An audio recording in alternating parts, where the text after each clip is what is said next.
দেশের যেই জনগণরা আবার নতুন করে কথা বলতে ভয় পাচ্ছেন, তাদের প্রতিনিধি হিসেবে আজকে সংসদ অধিবেশনের দিন তাদের কথাগুলো এখানে বলে যাওয়া উচিত।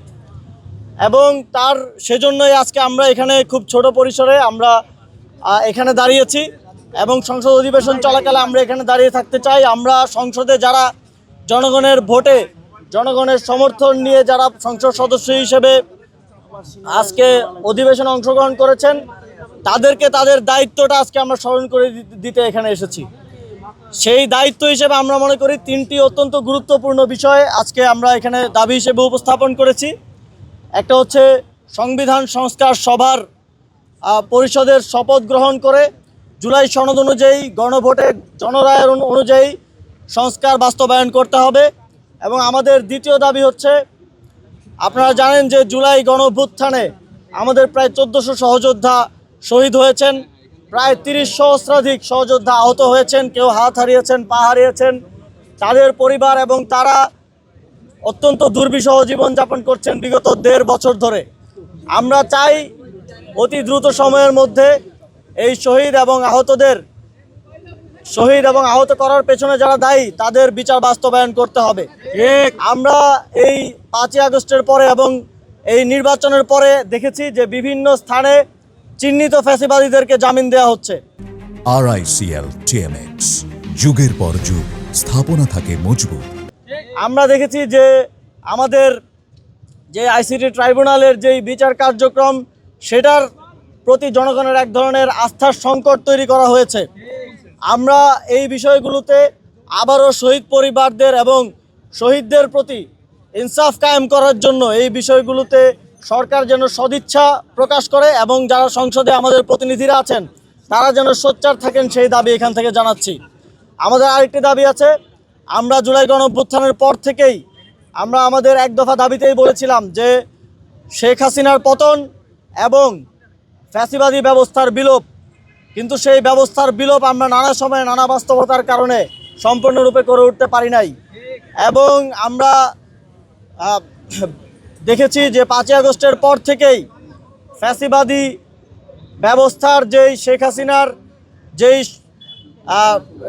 রেখে যাওয়া রাষ্ট্রপতি, তাকে অপসারণের দাবি বিভিন্নভাবে বিভিন্ন নাগরিকদের প্ল্যাটফর্ম থেকে উঠে এসেছে।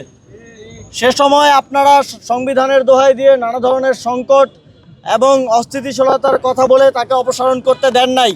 আমরা চেষ্টা করেছি, রাজপথে আমাদের সহযোদ্ধারা চেষ্টা করেছেন, সেটা আপনারা হতে দেন নাই। কিন্তু এখন তো কোনো সাংবিধানিক সংকটের কোনো সিচুয়েশন নাই। এখন সংসদ বসেছে, সংসদ লিগেলি এই রাষ্ট্রপতিকে অভিশংসন করতে পারে। এবং আমরা জানি যে এই সংসদে যারা আছেন, আমরা বিশ্বাস করি যে তিনি বিএনপির হন, জামাতের হন, এনসিপির হন কিংবা অন্য যে কোনো দলের হন, জুলাই গণঅভ্যুত্থানে তাদের গুরুত্বপূর্ণ অবদান আছে। তারা রাজপথে ছিলেন, তারা এই গণঅভ্যুত্থানে নানাভাবে সহযোগিতা করেছেন।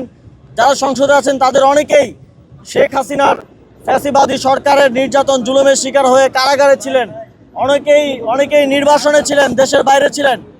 আমরা বিশ্বাস করতে চাই যে আপনারা এই গণঅভ্যুত্থানকে ধারণ করেন, যেই গণঅভ্যুত্থানের ফলে, যেই শহীদদের আত্মত্যাগ এবং জীবনদানের ফলে আপনারা আজকে সংসদে বসতে পেরেছেন, সেই গণঅভ্যুত্থান, সেই শহীদদের, সেই আহতদেরকে আপনারা ধারণ করেন এবং আপনারা ফ্যাসিবাদের বিপক্ষের শক্তি এবং আপনারা জুলাই গণঅভ্যুত্থানের পক্ষের শক্তি। আমরা আপনাদের কাছে,